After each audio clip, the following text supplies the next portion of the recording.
Hello, guys! Welcome back to another exciting episode. I'm thrilled to have you with us today. We've got some amazing discussions lined up that you definitely won't want to miss. So grab a seat, kick back, and let's dive right in. But before we dive in, make sure to hit that subscribe button and turn on notifications so you never miss an episode. This is Emma, and you're listening to Let's Talk About English podcast. Hey everyone, it's Ben here. Thanks for tuning in again. We're really excited for today's episode, so let's get into it. All right, so today we're diving into something super fun. Everyday phrases from the TV series Friends. If you've ever watched the show, you know it's packed with phrases that are super common in American English. These are expressions that people use all the time in daily life. And honestly, if you want to sound like a native, you gotta know them. So let's break them down and learn when and how to use them. Yes, Friends is like a gold mine for English learners. I swear, every time I watch it, I pick up something new. There's just so much slang, right? It's like no matter what mood you're in, there's a phrase that fits perfectly. Exactly.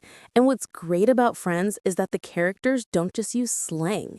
They also use a ton of everyday expressions that are really useful. So let's jump right in and talk about some of the most iconic phrases from the show and how you can use them in real life. I'm ready. Let's get into it. So first up, how you doing? This one is from Joey, right? It's such a classic.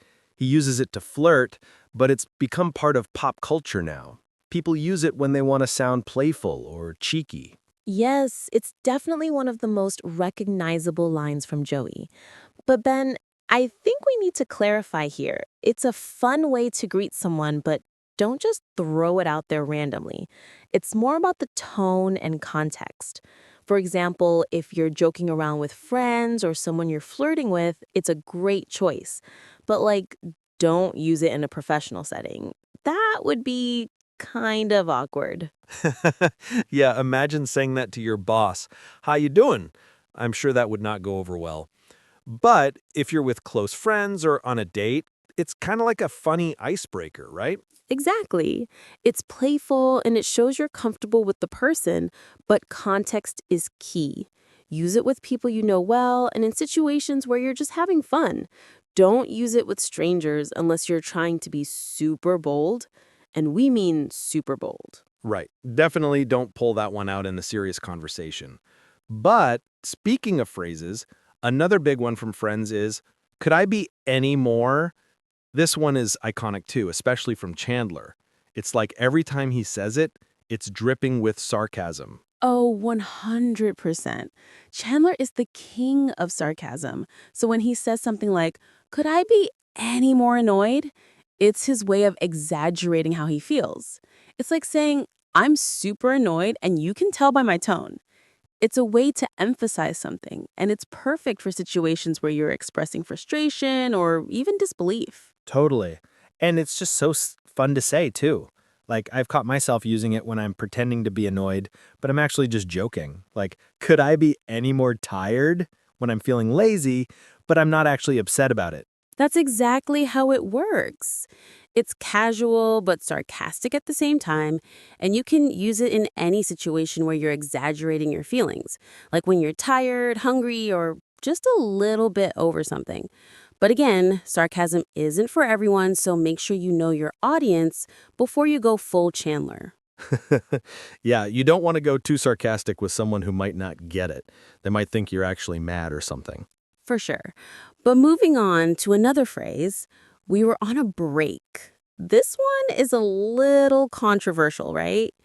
It's from Ross, and it's his excuse for, let's say, questionable decisions he made, while he and Rachel weren't technically together. Oh man, Ross and his "we were on a break" excuse. It became a whole thing. It's one of those phrases that has its life of its own now. People use it when they're defending themselves or trying to justify something that might not really need justification. Exactly. It's kind of like saying, well, technically I'm not wrong, even though you might be pushing the boundaries. It's used when someone is trying to defend a situation, especially when the rules or expectations aren't super clear. Right. It's also a good phrase to use when you're caught in a gray area and you're like, well, I didn't technically break any rules, so... Haha, yeah, but again, use this one carefully. It's kind of like an excuse, so don't overuse it. If you start pulling the "we were on a break" card too often, people will start thinking you're just trying to avoid responsibility. All right, now that we've got those iconic phrases out of the way, let's dive into some examples of how to use them. So, I was at a party the other day, and I ran into an old friend. I greeted them with, "How you doing?" And immediately they were like, "What's up, Joey?" They totally got the joke, which was awesome. But Emma, what if I had said that to someone who didn't know friends? It could have been super awkward, right? Oh, for sure. If you're talking to someone who's never seen friends, they might just stare at you like you're insane. So here's a pro tip. Make sure the people around you are in on the joke. You gotta gauge your audience. But I have to admit, when you're with someone who gets it, how you doing is just too fun to say. Haha, right?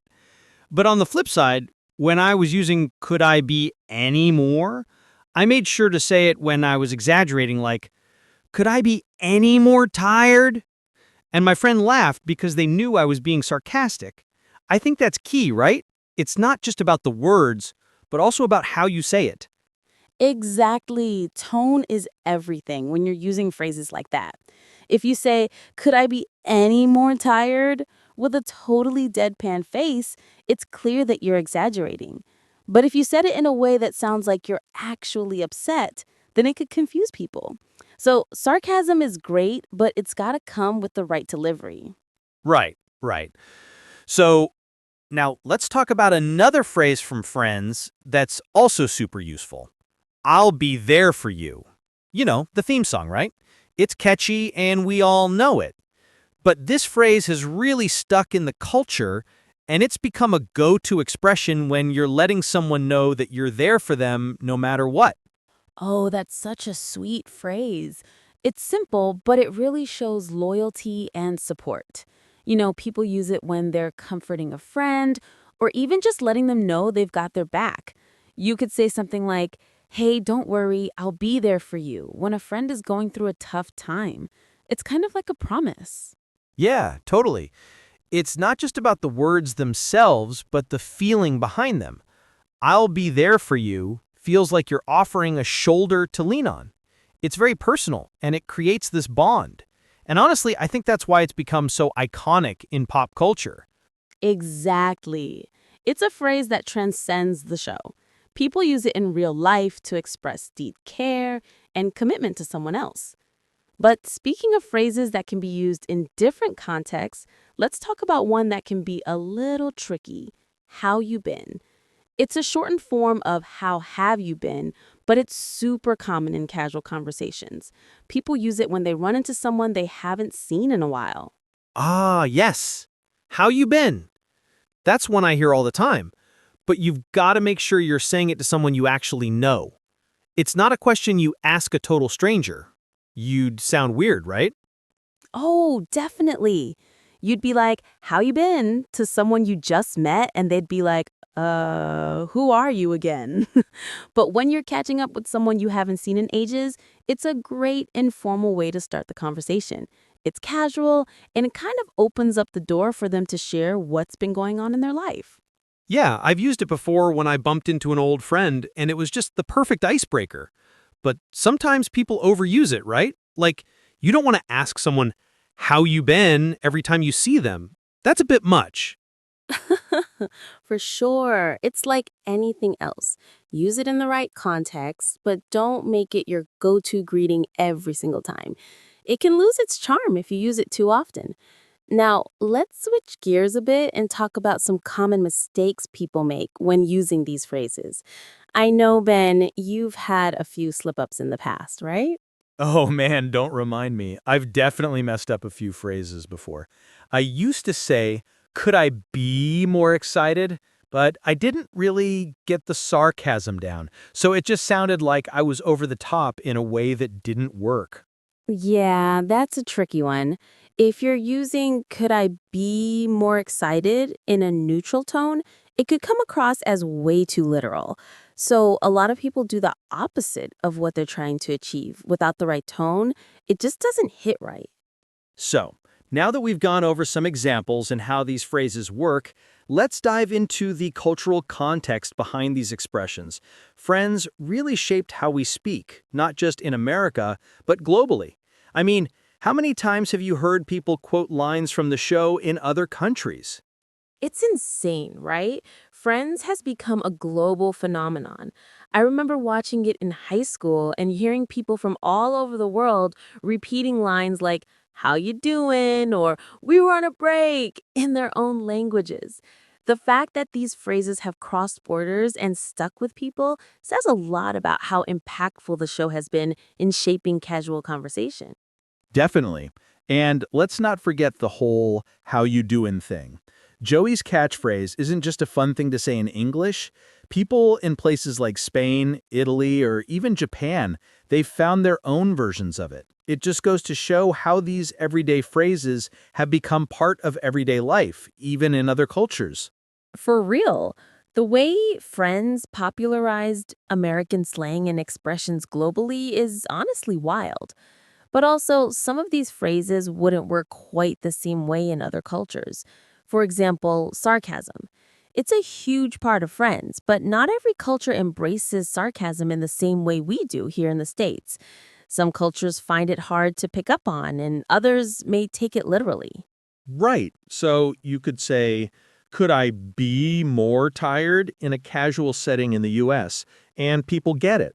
But if you tried to say it somewhere where sarcasm isn't as common, people might just think you're tired and they might even get concerned about you. Exactly. That's why context and cultural awareness are so important when you're using phrases from Friends or any other pop culture references. They're great for showing you're in the know, but you've got to be mindful of who you're talking to and where you are. Like, you wouldn't use "how you doing" to greet your boss at work, right? No way. That would definitely be a bit much. But honestly, I think the show's impact goes even further than just language. Friends taught us about American culture in general, how people interact with each other, their sense of humor, the way they deal with life's ups and downs. Totally. The show gave us a glimpse into the lives of young adults living in New York, and it was pretty accurate in terms of how relationships, friendships, and even jobs worked back then. A lot of phrases from the show, like "we were on a break" or "I'll be there for you," are reflective of real life dynamics that were happening during the 90s and early 2000s. It's almost like Friends became a cultural textbook. I see what you mean. And it's interesting how the show still resonates with people today, especially with younger generations who weren't even born when it first aired. I mean, there are whole new Friends fan bases popping up on TikTok, for example. It's crazy, right? Friends is timeless. Even though it's set in the 90s, the themes of friendship, relationships, and personal growth are still relevant today. And when people use those phrases, they're not just speaking the language, they're participating in something much bigger, a shared cultural experience that connects them to a global community. Exactly. And that's what's so powerful about phrases like, how you doing? And I'll be there for you. They transcend the show itself and become part of the culture. You hear them everywhere, and even if someone hasn't watched Friends, they'll likely recognize the phrases because they've been so deeply embedded in society. Yep, and that's why learning these kinds of phrases is super useful when you're learning English. It's not just about knowing the words, you're also understanding a piece of American culture, and you can use that to connect with people in a more authentic way. Totally. So let's do a quick recap of some of the most important phrases we talked about today. First up, how you doing? You've got to use it with the right tone and in the right context, or it might come off as awkward. But with friends or in a flirty situation, it's golden. And then, could I be more perfect for sarcasm and exaggeration, but make sure you're using it with the right tone so people don't take you too seriously? We were on a break. a great excuse for when you're trying to justify a gray area, but use it sparingly. You don't want to sound like you're just avoiding responsibility. And don't forget, I'll be there for you. A phrase you can use to show support and loyalty, just like in the theme song. It's perfect for comforting friends and showing that you've got their back. All right, guys, now that we've broken down these iconic phrases, we hope you'll feel more confident using them in your conversations. Remember, it's not just about the words. It's about the context, tone, and understanding where these phrases fit into everyday life. All right, guys, we've reached the final part of today's episode. Let's do a quick recap of all the phrases we've covered so far. We've had a lot of fun talking about how these phrases from Friends are not only iconic, but also so useful in everyday English. So let's summarize the key points. Yeah, so first up, how you doing? It's playful, cheeky, and definitely a great way to greet friends, but always remember to use it with the right people and in the right setting. Exactly. Could I be more perfect for emphasizing sarcasm or exaggerating how you feel about something? But you've got to make sure you're doing it in the right context so it doesn't sound too literal or serious. And we were on a break. Definitely a controversial phrase, but it's great for situations where you're justifying something in a gray area. But like we said, don't use it as an excuse too often, or people might think you're just avoiding responsibility. Right. And then, I'll be there for you. A classic phrase for showing support and loyalty. It's heartfelt, it's personal, and it's a great way to show your friends that you've got their back no matter what. Exactly. And these phrases, friends really helped shape how we talk, right? They're not just phrases, they're a piece of pop culture that connects us all. So whether you're using them with friends or you're just trying to sound a little more natural in English, these are phrases that are going to make you sound more authentic. Absolutely. And even if you're just watching Friends for fun, you're learning something too. You're picking up phrases that will help you sound more like a native speaker. So the next time you're in a conversation, you can throw in one of these phrases and people will be like, wow, that's such a Friends moment. Yeah. And trust me, when you start using these phrases, you'll feel like you're part of the friends group yourself. It's like speaking a secret language that only those in the know can understand. So true. And before we end this episode, we've got a little challenge for you guys. Go out there and try using one of these phrases in your next conversation. Whether it's how you doing, could I be more, or even I'll be there for you. See how it feels and let us know how it goes. That's right, we want to hear from you, so drop us a message, tag us on social media, or leave a comment on this episode. And don't forget to share your favorite Friends moments with us. We love hearing from you. And that's it for today's episode. We hope you had as much fun as we did. Remember to hit that subscribe button and turn on notifications so you never miss an episode. Until next time, keep practicing, keep learning, and most importantly, keep having fun with your English. Take care, guys. See you in the next episode. And don't forget, we'll be there for you.